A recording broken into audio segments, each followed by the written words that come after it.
today we're going to be looking at the Pmag Gen 3. And I've got a Pmag Gen 2 for comparison purposes, and we're going to just take a look at them and see how they differ. Okay, so just want to rip our bag open and see what we've got here. Okay, alright, and of course these are made in Colorado, I believe, still. I know that they were thinking about moving out of the state to Wyoming since Colorado passed its magazine ban, limit ban, so I can't blame them. I'd want to leave Colorado too. Let's see here. Okay, so this is a Pmag Gen 3 30 round. Okay, and it looks very similar to the Gen 2. Does have this dot matrix thing going here, which the Gen 2 doesn't have, so that's good for identifying your mags.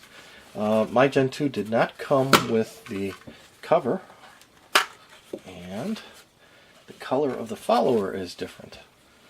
Okay, other than that,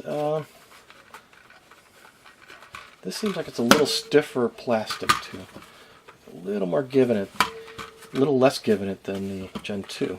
Okay. So let's take it apart and let's take a look. Okay. Of course, we're just going to. Okay.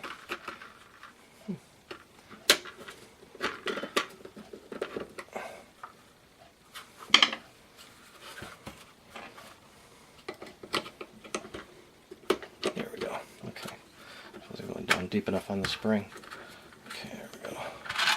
That's off the back. And there's our magazine. And here's our Gen 2. Well broken in. Okay.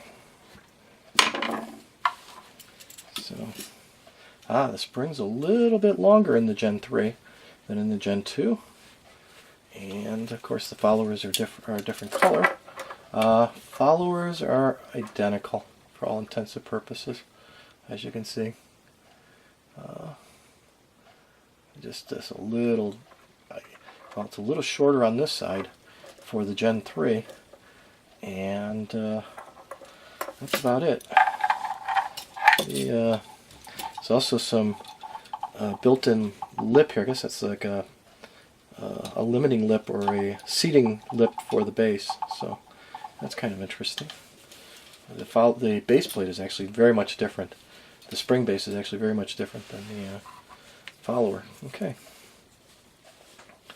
just similar design, a little different. Doing my Hillary Clinton imitation. Okay, and we're going to put it back together.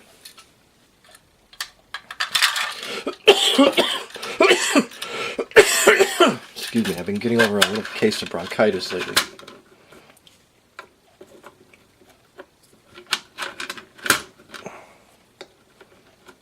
Wrong way. Oh, it goes from the back. Alright.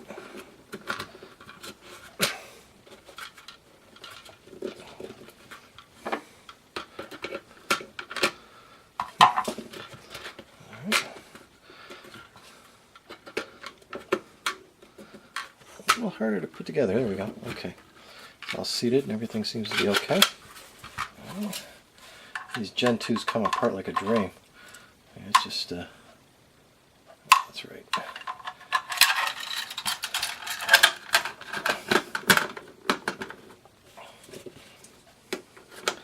And I've noticed one thing is the difference in the base plate is you start them from the rear of the magazine instead of the front of the magazine like the Gen 2s, so that's something to remember. Okay, yeah, it's a little stiffer, but other than that, they're very similar. They're very similar in size. Gen 3s have these nice grips on them, though. I mean, it kind of really adds a little something to grabbing the magazine, so that's nice. Okay, so let's put 30 rounds in it and see if we can put 30 rounds in it. See what happens. Okay.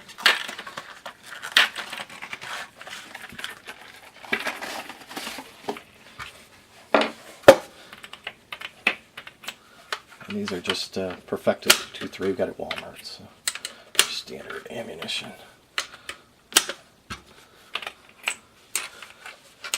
Okay. 26,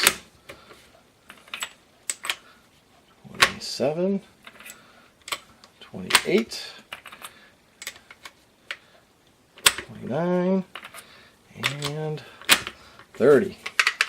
Okay, there we go. A little rattle in there. That's pretty normal. Yeah. So that's 30 rounds.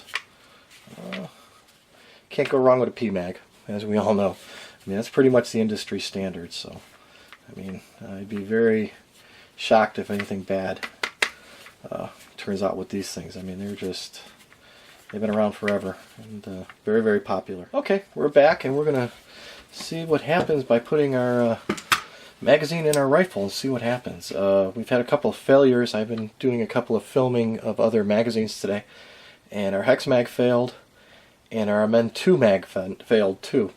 But I don't expect that to happen with the Pmag. So this is the Pmag Gen 3 again, and we're just going to put it into we've got our closed bolt. Everything's locked in place.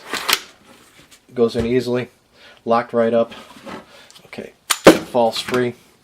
I mean, you just can't go wrong with a Pmag. I'm sorry for anybody who's out there with questions. Oh, locked. Interesting. Okay, so it fell free even on holding open the bolt. So let's lock the bolt back and see what happens. Okay, and of course it's in there and no problem, and drops free like nothing. And that's what you expect from a magazine. It just should be able to easily go into the well, lock up, and then drop free. That's all you can really expect of a magazine, other than to push the bullets into the chamber. You know, push it into the bolt is going to push it into the chamber. I mean, what does it take for a magazine just to do that simple thing? So that's why I'm actually, after my review of all of these magazines, and I've got a couple more magazines we're going to review.